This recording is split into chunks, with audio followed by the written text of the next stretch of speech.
Muy buenas tardes, queridos alumnos de practicatest.cl.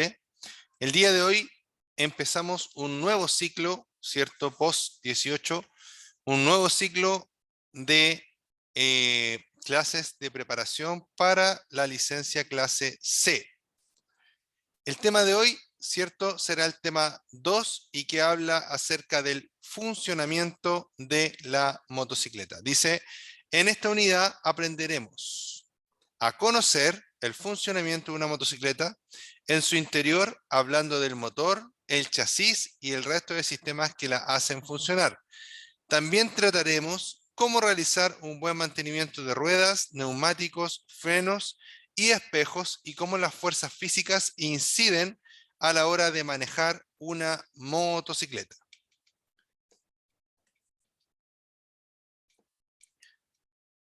Entonces dice que para conducir una motocicleta debe conocerla muy bien, tanto física como su recorrer, tanto físicamente como su recorrer, para impedir cualquier tipo de accidente. Una de las características de una motocicleta es que no posee equilibrio como un automóvil u otro tipo de vehículo. Entonces, su equilibrio depende del conductor. Cuando conduzca una motocicleta, debe identificar sus medidas en relación a sus características físicas. Es importante revisar el manual del fabricante, puesto que pueden existir muchas diferencias entre motocicletas, tales como el tamaño y el peso. ¿Ya? ¿Qué quiere decir?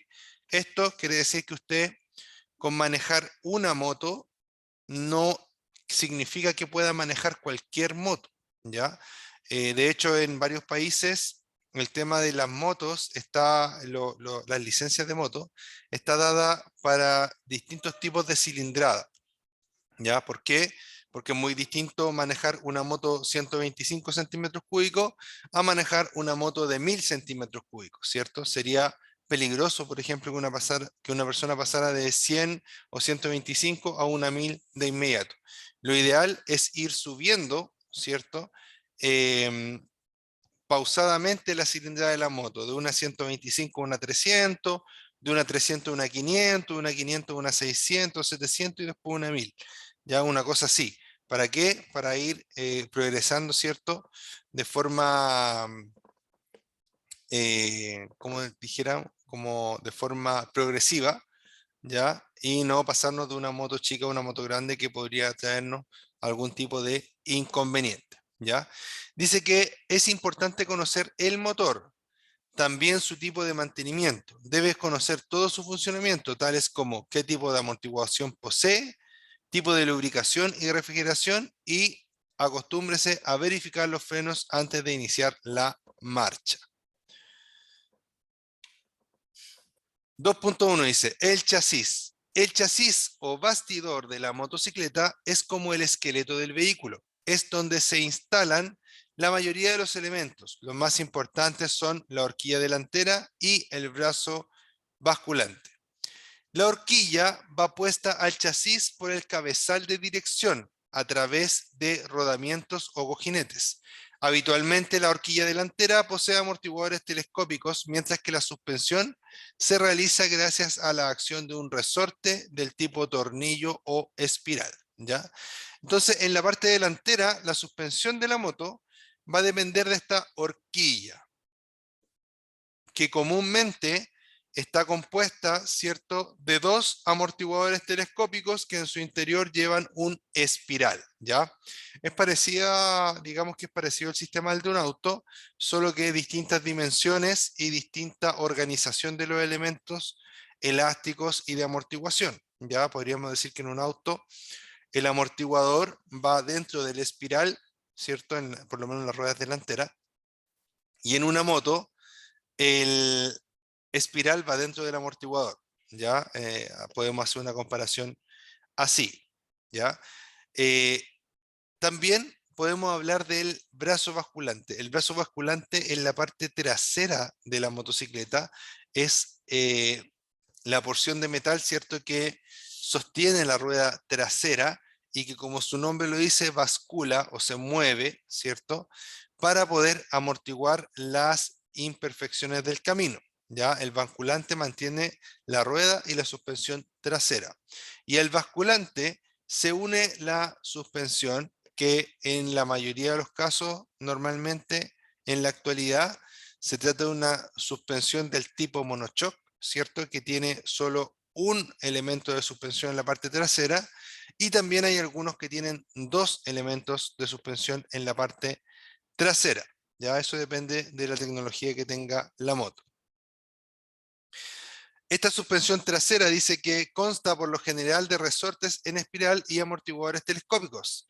Trabajan generalmente con aceite. Para regular el peso del conductor, debe realizarse en un taller especializado para no dañar el sistema de amortiguación. Es muy importante saber que las suspensiones y la altura de la moto en algunas ocasiones se puede regular un poco, ¿ya? Es decir, que por ejemplo se puede dejar más alto o más bajo el asiento de la moto, ¿ya? Inclusive más alto o más bajo también propiamente tal la moto, ¿ya? Y de esta forma poder adaptar un poquito la moto a las necesidades de cada uno de los pilotos, ¿ya? Eh, Al tener esta regulación, debemos tener claro, ¿cierto?, que la regulación se debe hacer por una persona que sepa lo que está haciendo. No podemos empezar a girar tornillos o tuercas así, ¿cierto?, si es que no sabemos realmente lo que estamos haciendo, porque vamos a comprometer, ¿cierto?, la estabilidad de la moto. Y al comprometer la estabilidad de la moto, estamos comprometiendo la seguridad del piloto, porque recuerden que la estabilidad tiene que ver con la habilidad que pueda tener la motocicleta o el vehículo para mantener la trayectoria deseada tanto en rectas como en curvas. Importante, dice, siempre verifique la amortiguación, que no tenga fugas de líquidos. Al tener malo el sistema de amortiguación, puede provocar serios daños en la conducción y control de la motocicleta. Recordemos que dijimos que las amortiguaciones de la motocicleta son hidráulicas, ¿ya? Eso significa que trabajan con un fluido líquido, ¿ya? Ese líquido normalmente es aceite. Y todos sabemos lo que pasa si el aceite, por ejemplo, llega a los neumáticos o llega a los frenos, ¿cierto? Va a deteriorar la capacidad de frenado del vehículo y también, si llega a las ruedas, ¿cierto? Podría comprometer también la estabilidad de la moto. Así que hay que tener mucho ojo cuando empiezan a aparecer pequeñas fugas en las motocicletas, ¿cierto? Y estas pequeñas fugas pueden originar que estas pequeñas fugas pueden originar, ¿cierto?, que se comprometa la seguridad completa de la moto. Ya no hay que esperar que se reviente completamente una telescópica, por ejemplo, para repararla. Ya, si yo veo que la telescópica ya está dejando salir un poquitito de aceite, está empezando a dejar manchado, ya esa telescópica debiera recibir servicio, ¿cierto? ¿Servicio para qué? Para que la fuga no persista y se mantenga funcionando en buenas condiciones. Importante, dice, siempre verifique la amortiguación, que no tenga fugas de líquidos. Al tener malo el sistema de amortiguación puede provocar serios daños en la conducción, ¿ya? Y control de la motocicleta. Recordemos que yo hice énfasis recién, ¿cierto?, a que el fluido, el aceite, pueda caer en un lugar que no corresponde. Pero también por una deficiencia en la amortiguación propiamente tal de lo que estamos hablando, ¿cierto?, se puede producir una, deficiencia en que las ruedas se mantengan el mayor tiempo posible pegados al suelo, ¿ya? Por eso necesitamos la amortiguación, para que las ruedas se mantengan el más tiempo posible pegadas al suelo y obviamente en control. Si tenemos problemas en la amortiguación, vamos a tener problemas con estar pegados al suelo. Y si no estamos pegados al suelo, vamos a tener problemas también de estabilidad. Ojo con ello. Ahora vamos a hablar un poquito, ¿cierto?, de este chasis que está acá, ¿ya? El chasis es como el esqueleto de nuestra moto, el esqueleto del auto, el esqueleto del bus, del camión, de lo que sea. El chasis siempre es la base. Sobre el chasis se pone el motor y el resto de la carrocería. El chasis y la carrocería, ¿cierto? Permiten, el chasis o la carrocería, ¿cierto? Permiten dar rigidez a todo el conjunto. ¿Ya? En este caso hay varios tipos de chasis, que hay un videito por ahí que lo pueden ver en la misma página, ¿cierto? Este video que está aquí me refiero. Ahí nos muestra varios tipos de chasis. Pero en este caso vamos a hablar de este chasis que tenemos acá. Lo vamos a poner como ejemplo, ¿cierto? Y vamos a decir que esto que está aquí se llama cabezal de dirección. En el cabezal de dirección, en las motos, vamos a encontrar grabado o inscrito el número de chasis de la moto o el número de VIN, como le quieran llamar. El VIN o chasis permite identificar nuestra moto de todas las otras motos. El VIN o chasis es lo mismo que decir el root de la persona. No se puede modificar, ¿ya? Si usted lo modifica, puede tener algún tipo de problema. Ahora, los números de chasis son con letras y números y están escritos uniformemente en el chasis. ¿Por qué les digo esto? Si una moto fue adulterada, por ejemplo, la moto fue robada y cambiaron su identidad para ponerle papeles de otra moto, por ejemplo,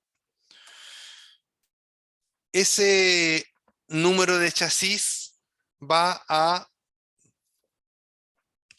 probablemente estar escrito, ¿cierto?, de forma irregular. Por ejemplo, van a aparecer números que son más grandes que otros.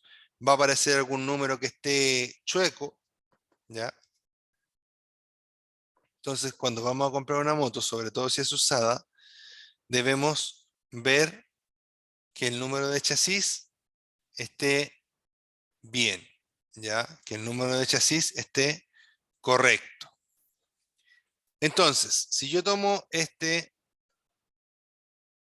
cabezal y verifico el número de chasis, está todo correcto, no hay problema, ¿ya? Pero si yo veo que un numerito está corrido o está chueco, debo sospechar de esa motocicleta, ¿ya?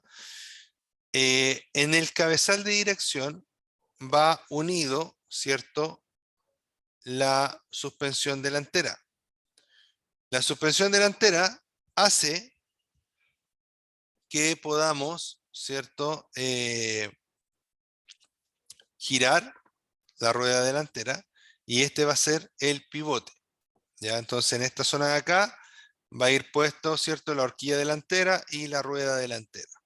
En esta zona de acá va a ir puesto el estanque, en esta zona de acá va a ir puesto el asiento y en esta zona de acá, ¿cierto?, va a ir la rueda trasera, ¿ya? A este sistema de amortiguación es al que me refería cuando les hablaba de un monochoc, ¿ya? Y en otras motocicletas también se utilizan dos amortiguadores, pero desde aquí hasta acá.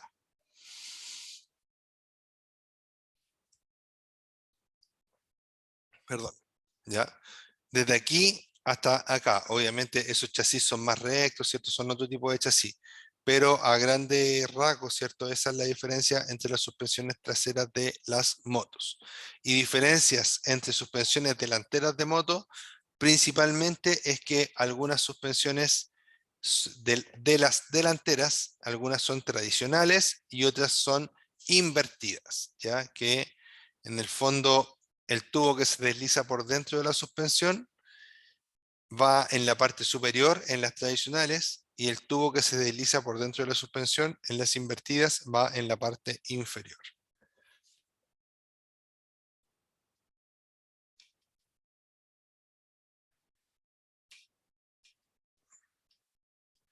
2.2. El motor. Dice, como en los automóviles, también es el corazón de la motocicleta, pero existen dos tipos de motores más comunes, que son los de 2 tiempos y los de 4 tiempos. Estos dos motores, cierto que son de 2 y 4 tiempos, tienen, cierto, la diferencia entre ellos, que los motores de 2 tiempos generan más potencia que los de 4 tiempos, entre comillas. Su potencia la sacan más rápido, por decirlo así, ¿ya? Tienen mejor aceleración. Pero ¿cuál es la diferencia entre ellos? El motor de 2 tiempos se llama de 2 tiempos porque para generar una explosión dentro de él que genere un empuje, ¿cierto? Para hacer que la moto ande, para hacer que las ruedas giren, voy a tener solo 2 viajes del pistón. Uno para abajo, uno para arriba, ¡pum! Explosión y vuelve a girar. En cambio, en el de 4 tiempos es un poco menos potente, pero también es menos contaminante. Y para yo generar una explosión, voy a tener 4 viajes del pistón: admisión, compresión, trabajo, escape, y ahí recién voy a poder generar nuevamente una explosión. Van a ser 4 viajes del pistón, en cambio en el de 2 tiempos van a ser 2 viajes del pistón. Dije, cierto, si estuvieron atentos, dije que el motor de 4 tiempos era menos contaminante que el de 2 tiempos, al menos en aspectos generales, ¿ya? ¿Por qué? Porque el motor de 2 tiempos quema naturalmente aceite, ¿ya? Trabaja quemando una mezcla de aceite y combustible.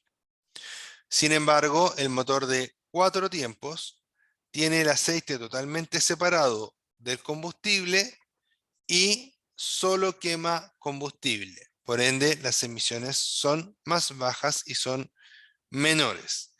En la actualidad, en la calle, lo que predomina es el motor de 4 tiempos. Quedaban por ahí algunas motos de 2 tiempos, pero en la actualidad ya prácticamente no quedan.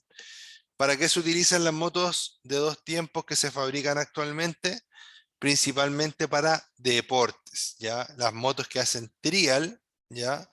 O las motos que hacen freestyle, moto X, o moto freestyle, o trucos arriba de las motos, estos tipos que saltan en una rampa así bien parada, saltan por el aire y hacen un truco en el aire. Ese tipo de motos también es de 2 tiempos. ¿Por qué? Porque necesitan que esas motos tengan una potencia muy instantánea, ¿ya? Y como no es un vehículo para andar en la calle que va a estar funcionando todos los días, ¿cierto? O que va a ser muy masivo, todavía esos se pueden seguir fabricando de 2 tiempos.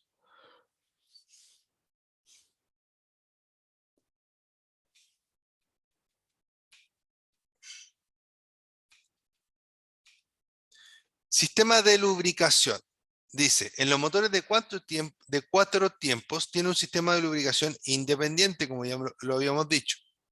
Una bomba de aceite envía el aceite a presión a los diferentes puntos del motor para disminuir la fricción, refrigerar el motor y evitar el desgaste de las piezas móviles del motor, ¿ya? Bueno, la principal función del aceite es lubricar las partes móviles del motor para evitar su desgaste prematuro. Aunque yo le ponga el mejor motor del mundo, perdón, el mejor aceite del mundo al motor, el motor igual se va a gastar. Pero con un buen aceite, el motor se va a gastar muy lento. Va a permitir muchos kilómetros antes de tener que refaccionarlo, ¿cierto? Pero sin aceite, el motor va a durar a lo más 5 minutos funcionando, inclusive menos, ya dependiendo del motor. y obviamente a esos 5 minutos sin aceite ya va a tener daños aunque siga andando. Dice que una bomba de aceite envía el aceite a presión a los diferentes puntos del motor para disminuir la fricción, refrigerar el motor y evitar el desgaste de las partes móviles del motor. Ya habíamos leído eso. Entonces dice, siempre controle el aceite con las pautas del fabricante. ¿Qué quiere decir eso? Hay motos que el aceite se cambia a los 2000 kilómetros, a los 3000 kilómetros, a los 5000 kilómetros, a los 10.000 kilómetros. Dependiendo de lo que diga el fabricante, usted lo va a respetar, ¿ya? Y si dice X,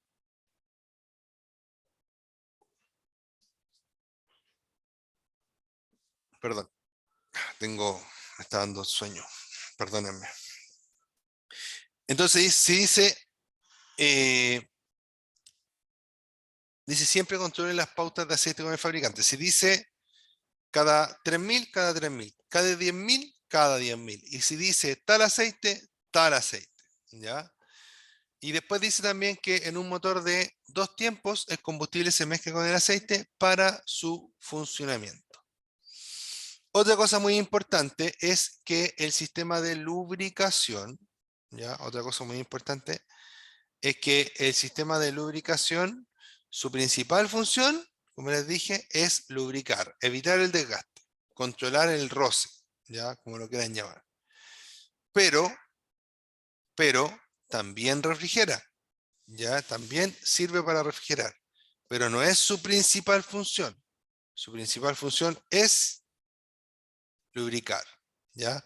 Otra de las funciones que tiene es refrigerar. Otra de las funciones que tiene es informar, ¿ya? A través de los análisis de aceite, por ejemplo, se puede saber si es que un motor está más o menos bien o más o menos mal. Se puede juzgar también por la cantidad de trozos de metal que pueda contener el aceite o de partículas de metal que pueda contener el aceite. Podríamos saber, ¿cierto?, qué es lo que está pasando. En esa imagen ya se ve el cárter en la parte inferior, es un motor de 4 tiempos. En la parte inferior se ve el cárter, sube, ¿cierto?, internamente por unas galerías que tiene el motor. Cuando hablamos de galerías son como túneles que están perforados en el metal y que se conectan unos con otros para poder llevar el aceite a los lugares más críticos. En esa imagen se ve cómo el aceite empieza a lubricar, obviamente desde la parte más alta hasta las partes más bajas que, que se van recorriendo por el motor.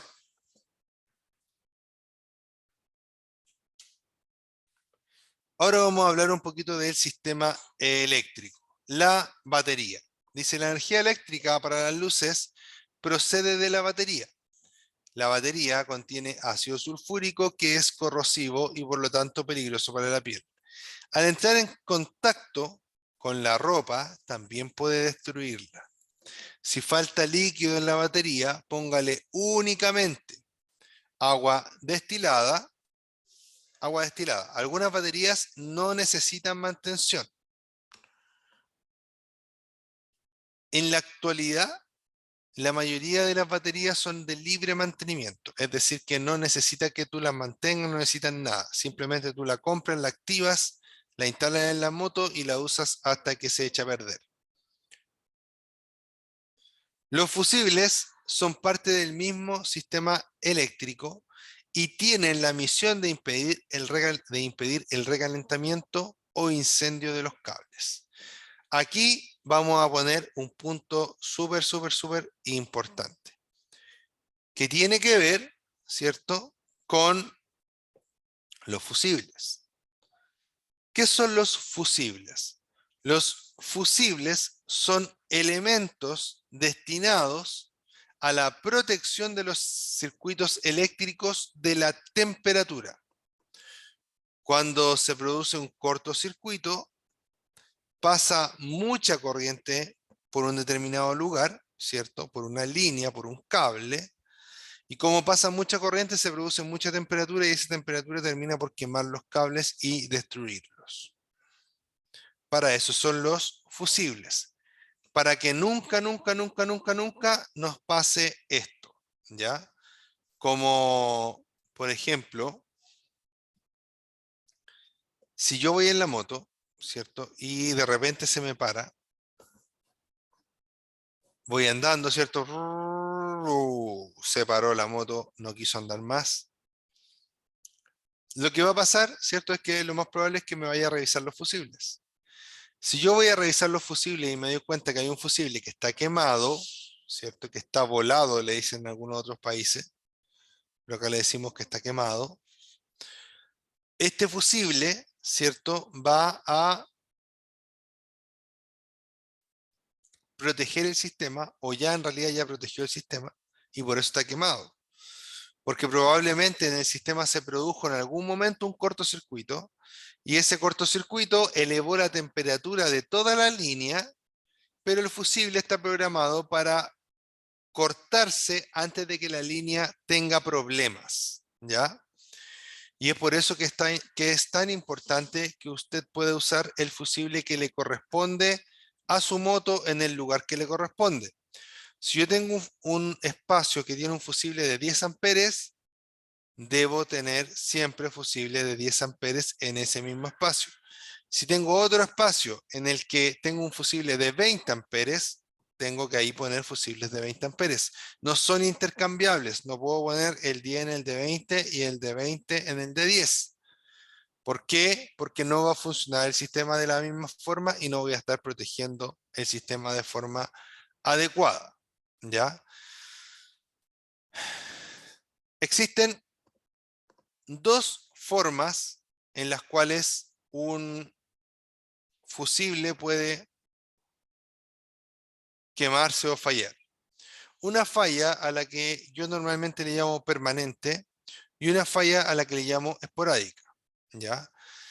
La falla permanente es una falla que se produce al haber un cortocircuito en el sistema, por ejemplo, y que ese cortocircuito se mantenga y quema los fusibles. Entonces yo voy a poner un fusible nuevo, hecho andar la moto y se quema de inmediato.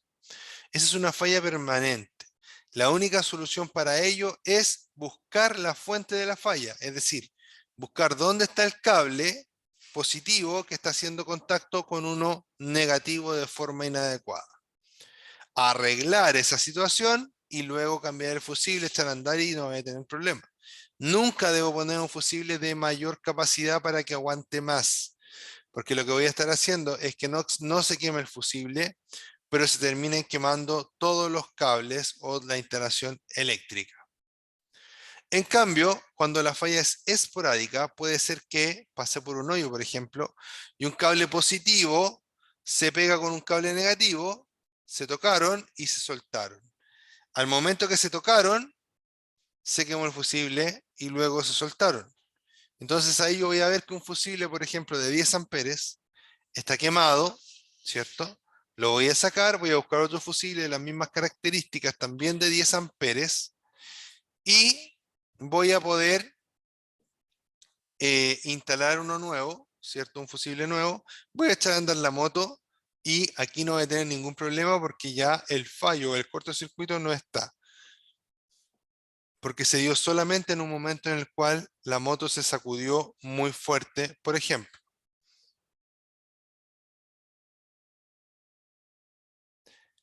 La batería dice, perdón, ya leímos esa parte, leímos esa parte, vamos a avanzar. Entonces, eso con respecto a los fusibles, ya nunca, lo más importante de los fusibles es que nunca se debe cambiar la capacidad del fusible que viene equipado en cierta ranura. Ya vamos a encontrar cajas de fusible que tienen distintos colores de fusible. Eso es porque no todos los cables son del mismo grueso o tienen las mismas capacidades. Entonces, por eso van a haber algunos fusibles que van a estar protegiendo un cable más grueso y otros fusibles que van a estar protegiendo un cable más delgado. Importante, dice, el motor en una motocicleta se pone en funcionamiento por medio de un sistema de arranque que se acciona mediante un circuito eléctrico accionado por un interruptor o bien un sistema mecánico accionado por un pedal de arranque y bobina, ¿ya? En la actualidad, la gran mayoría de las motos trae encendido eléctrico, es decir, que aprieta un botoncito, el motor empieza a girar hasta que parte, el motor a combustión empieza a girar hasta que parte, y ahí no tenemos problema, echamos a andar la moto sin ningún esfuerzo. Pero también existen motos que se echan a andar con un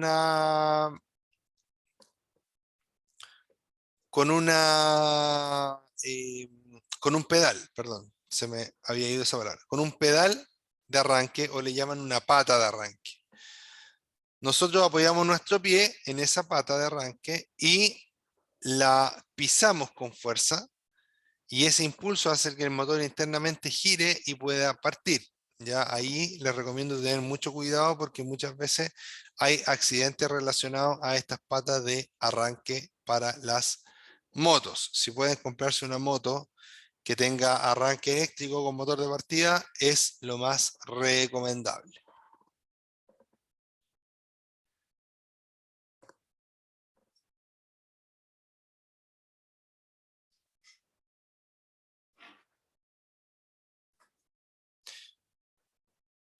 Ahora, para hablar del sistema de combustible, vamos a decir que este sistema está compuesto por un estanque de combustible, llaves, conductos, filtros, carburador, en el caso de tener, y filtros de aire. ¿Ya? Además de eso, si una moto tiene inyección electrónica, va a tener inyectores, bomba inyectora, etcétera, ¿cierto? O bomba de alta presión para los inyectores, etcétera. El combustible se mezcla con el aire en el carburador. Los motores de modelos más modernos pueden tener inyección directa en lugar de carburador. Y también pueden tener inyección indirecta, ya que son términos igual bastante técnicos. Dice que el combustible se mezcla con el aire en el carburador y los motores de modelos más modernos pueden tener inyección directa en lugar de carburador. El sistema de inyección, de lo que habla ahí, ¿cierto? De lo que estamos hablando ahí. En el carburador es una administración del combustible totalmente análoga, totalmente mecánica. Cuando hablamos de inyección electrónica,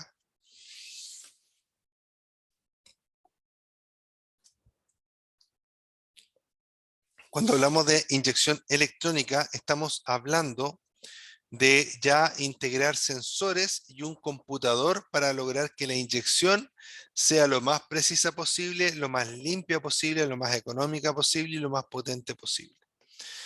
Esa es la gracia de la inyección electrónica, que está calculando en microsegundos cuándo debe administrar más combustible, cuándo debe administrar menos combustible para satisfacer las necesidades del usuario, del medio ambiente, entre otras cosas.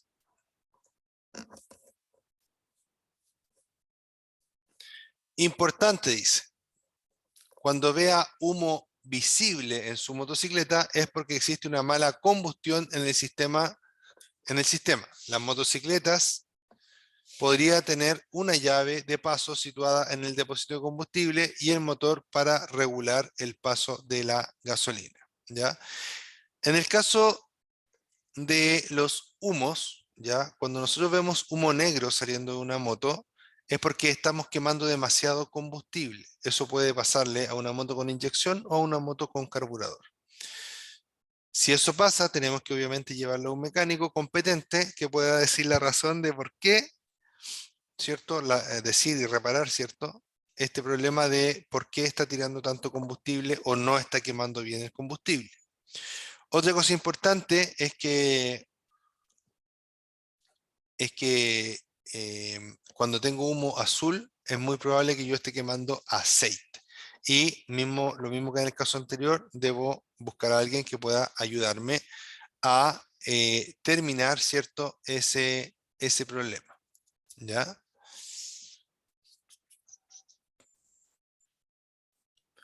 Luego tengo que hablar acerca de la llave de paso. ¿Qué es la llave de paso? La llave de paso es un corte, ¿cierto?, del suministro de gasolina entre el estanque y el carburador. Es súper importante. ¿Por qué? Porque normalmente las motos antiguas, sobre todo que traen este tipo de sistema, no traen medidor de combustible, muchas de ellas. Como no traen medidor de combustible, tenemos el problema de que a veces quedamos en la pana del tonto, ¿ya? Quedamos sin combustible en medio del camino y no alcanzamos a llegar a una bomba o un servicentro que nos puedan vender combustible. En este caso, la llave de paso, ¿cierto? Normalmente tiene tres posiciones.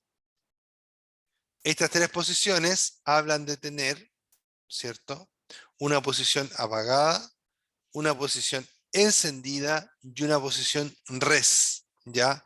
Que res significa reserva. Siempre, siempre, siempre, siempre debemos viajar con nuestra moto en la posición on.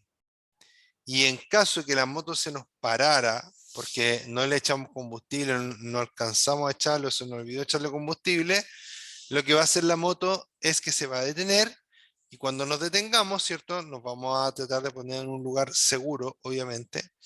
Vamos a pasar, ¿cierto?, de la posición on a la posición res, que es reserva. Y ahí van a caer un par de litros más de combustible, dependiendo, la cantidad va a depender del porte de la reserva de la moto, del porte del estanque, de cuánto consuma, etc.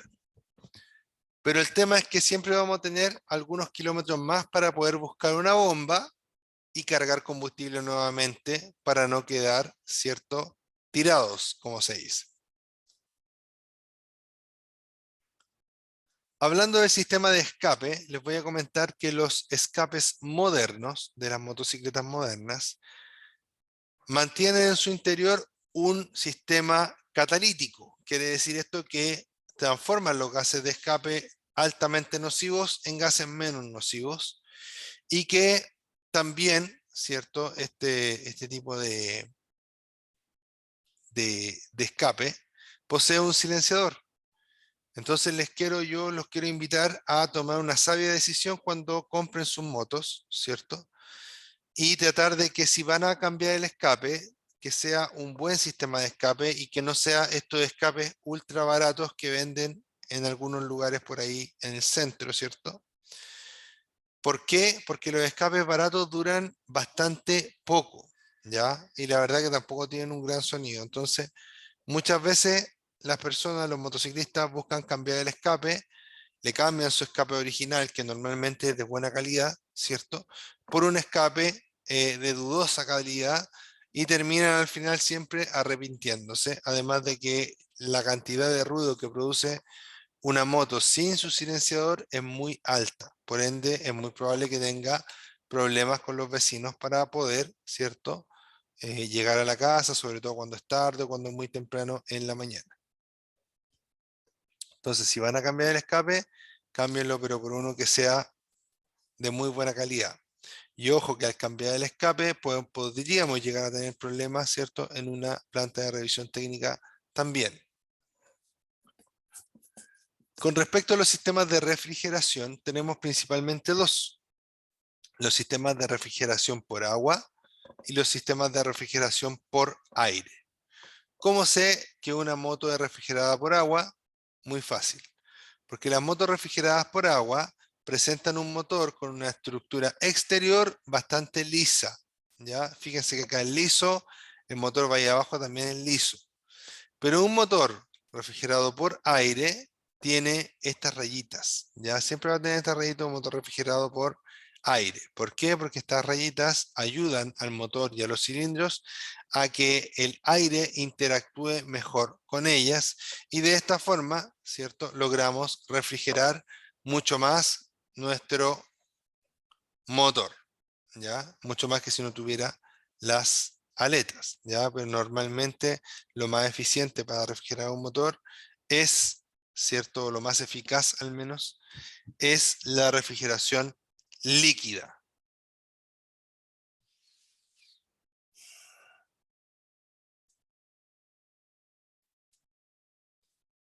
En el tema de las transmisiones, ¿cierto? Tenemos tres principales tipos de transmisiones. El más conocido y el más usado, que es el de cadena. Luego tenemos uno de correa, que normalmente lo utilizan las scooters. Y el cardán, que normalmente lo utilizan motos de alta gama, ¿ya? El más común es el de cadena, y por ende es del que vamos a hablar acá. Cuando se cambia la cadena, se le llama cambio de kit de arrastre, ¿ya? O de la cadena de transmisión, también le dicen a veces. Entonces, este cambio de cadena, lo más indicado es que ojalá se cambie la cadena, el piñón de ataque y la catalina. En la actualidad, ¿cierto? Tenemos opción a comprar inclusive repuestos afuera del país y que nos lleguen por correo. Y muchas veces es conveniente tener o comprar con tiempo nuestra cadena, nuestra catalina y nuestro piñón, porque a veces en las tiendas es difícil encontrar alguna de las tres cosas en la medida que nosotros necesitamos. Así que siempre no está de más que podamos estar en ese sentido bien preparados. Preparados, ahí sí. Cosa importante también es que cuando usted cambie la cadena no puede quedar 100% tensa, ¿ya? Tiene que quedar con una holgura de unos 2 centímetros por lo menos en su parte inferior, es decir, que la cadena está acá, suba 2 centímetros y pueda bajar 2 centímetros. Eso es una recomendación mínima que yo estoy haciendo. Lo más indicado es que usted vaya al manual del fabricante y vea cuánta tensión lleva la cadena de su moto, o también al manual de la misma cadena de la moto, muchas veces les recomiendan cierta tensión.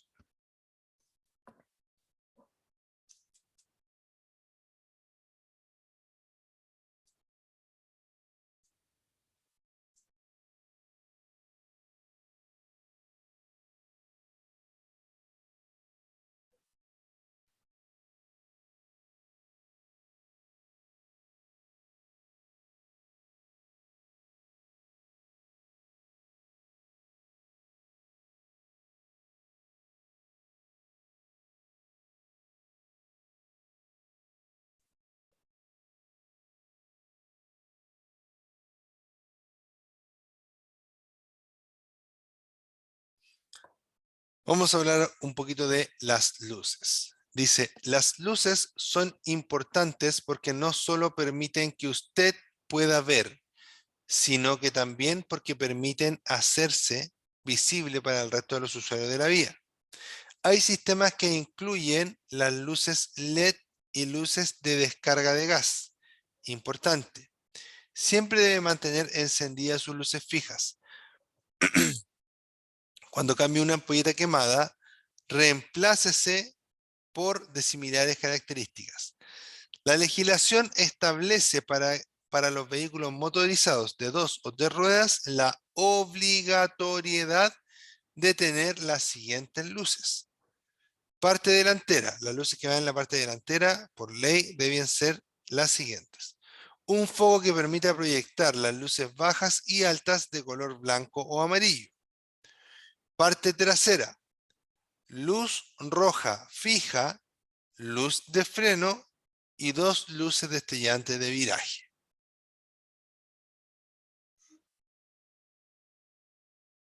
Entonces, cosa importante es que aquí, por ejemplo, nos está hablando de las luces necesarias que debe tener una motocicleta de forma mínima.